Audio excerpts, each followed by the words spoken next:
Imagine paying 15 million shillings for a property when the owner only asked for 10. That 5 million shilling gap, well, it went straight to an unregistered broker's pocket. In Kenya's real estate market, this is called over and above, and it's more common than most buyers realize. Today, Boy Gaila names it, explains it, and tells you exactly how to protect yourself. I am Kuya. This is Are They Home Conversations, and we're not here to protect industry secrets. Please like, subscribe, comment in the comment section, and enjoy the episode. I just wanted to say something there, Kuya, right? Yeah. Which has been very interesting.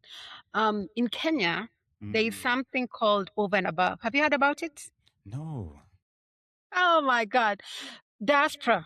Like I keep telling you, please be aware of the agents that you're working with. So, what is over and above? Yep.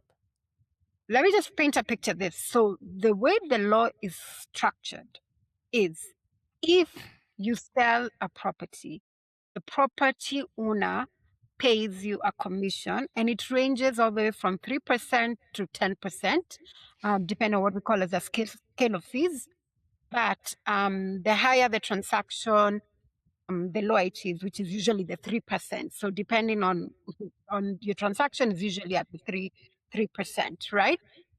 So that is the law, and so that is what the property owner pays the agent. Right. Now, over and above is this: a lot of unregistered estate agents, what we call quacks or brokers, right?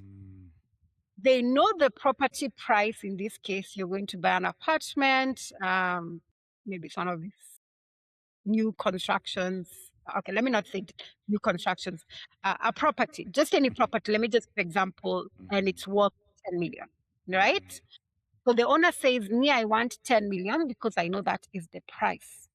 Now, if you came to a registered estate agent like myself, I will tell you the price is 10 million and I'm already going to get my 3% commission. Your fee. But if you go to someone who's not registered, this is what they do. The owner says, I want 10 million. The agent goes and markets it for 15 million. Jesus. And then whatever the over and above, you see between 10 and 15 is their commission. That's insanity. Yeah, but you've never heard about it, but ask any diaspora, ask any local person. Yeah.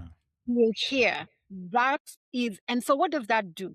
That distorts the market because you're buying above the value of the property. But you see, you're not using a professional. And this person is all about trying to make money. There's nothing wrong with making money. It's business. I'm in business. But it's making business the right way. So this person, instead of getting what the law says and as a profession, what your professional fees are, they will now distort. You will pay more. The owner will get what they wanted, and then they'll go with the extra, the over and above. So you have to be careful. And that's why sometimes you will see a lot of these agents will not ask you because the law says that if you want property and I don't have. So now if you want a property and you've gone to Afi Homes and Afi Homes have not listed it because what you're looking for is very specific. And then now you go and ask Mamboya Trigol Africa, look for me 1, 2, 3, something very specific that is not in my listings. It's not in African listings. The law says, just like I know in the US, the buyer pays a certain percentage, which is usually 1.5% of the transaction. So now because you don't want to pay 1.5 to the agent, you're going to pay more money. Yeah, I mean, and over and above, amount. because you did not want to pay the agent who would have found you a property within your budget. And if you look at the 1.5, it's less than what you're paying more. So the diaspora needs to be aware. Who are you working with, and do they have your best interest at heart, or they're only looking out for themselves?